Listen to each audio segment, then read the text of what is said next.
รอยากเห็นพ่อกับลูกไลฟ์สดด้วยกันมาดูเลยไอ้ถือโทรศัพท์ลองสิกันเป็นแช่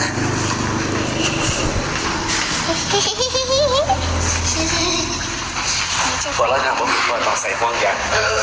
พ่อใช้ห่วงยางไม่เรียน พอต้องใส่ห่วงยางพอแล้วนะว่าเป็น เสียดายไม่เรียนไม่ได้มาด้วยเอาน้องอ้วงมาด้วย